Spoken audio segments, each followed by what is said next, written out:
My mom would be at all my sporting events. Let's say I was playing football. Okay, my mother would be on the sidelines. And if the play on the field started going one way, my mother would run along. My God, I'd be like, oh my gosh. I'd get in the huddle with the other guys and they'd go, Mark, is that your mother? I'd go, no, I never saw her before in my life. The greatest gift my mother ever gave me, she believed in me. I have overdosed on drugs on 3 occasions where I should have been dead. I believe I was kept here for a reason. You show me your friends, I will show you your future. How do I know this? I hung out with losers, and I became the biggest loser of them all because I gave up everything I dreamed about as a little boy because of who I chose to surround myself with. My friends would drive me home at 2, 3, 4 in the morning. We'd be drunk and high, laughing in the car. We pulled in front of my house in New York. They'd go, Mark, the light's on. I'd go, oh man, my mother's up. See, my mom wouldn't go to bed until she knew her son was still alive. I'd walk in and she'd say, hi Mark, how was your night? I'd go, good mom, I'm just gonna go to bed. She'd go, can I talk to you for a minute? I'd go, Mom, I'm tired, I'm just gonna go to bed.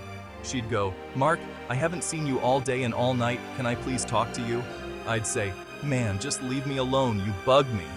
I'd slam my bedroom door on the one person who believed in me. I was on a worldwide tour, and we were wrestling overseas in Japan. After my wrestling match, I went upstairs to my hotel room and I fell asleep. There was a knock at my door at 3 o'clock in the morning. I got out of bed, looked through the safety window, and I could see it was a Japanese promoter. So, I opened the door and he said, Mark, you need to call home. There's been an emergency. I went and got a hotel room phone. I called back home. Hey, what's going on? I said. Mark, I don't know how to tell you this, they replied. I said, just tell me what happened. I was gonna start crying. They said, Mark, I can't tell you. I said, just say it. They said, Mark, your mother died. I just threw the phone down. I ran out of my hotel room. I took the elevator to the lobby and the doors opened up. I just ran out into the street. I mean, there were no cars, there were no people. It was 3 o'clock in the morning. I walked down the middle of a street in Hiroshima, Japan, and I remember looking up and just saying, Mom, I am so sorry. I flew home for her funeral and I was so nervous to walk up to her casket. So, I just stood way in the back and I kept looking from a distance. I kept thinking to myself, Mom, please wake up. Please get up. I finally got the nerve to walk up to her, and as I got closer, I could see my mom for the first time. I mean, she was so beautiful. She was dressed in white, like an angel. And I just stood over her and I said, Mom, you are my hero. Everything I am, everything I hope to be, was because of you. You loved me so much. You gave me a life. You're the only one that ever believed in me.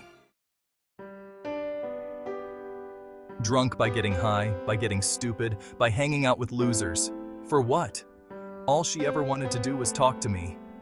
I wish I could talk to you now, Mom. I wish you could see what I'm doing. Why couldn't I have been a better son? We are defined by our choices, but if you surround yourself with people involved in drugs and alcohol and pills, it's a dead end. I'm not here to preach to you. I'm here to tell you I lived that life. It leads to broken hearts, broken relationships, broken dreams, and death. For what? To get high? If you have a mother or a father, when you go home, tell them how much you love them. See, my whole life was about being rich and famous. I had to be a millionaire. I had to win the race. I had to win the race at the expense of my marriage, my family, my friends. For what? To be all alone in the world? I learned what is truly important. And that is how precious this gift of life is, and our families, and how quickly it could be taken away. See, I no longer live in time. I live in moments. See, it's not what's in your pocket that matters, it's what's in your heart that truly matters. Love is just a word until somebody comes along and gives it meaning. You're the meaning.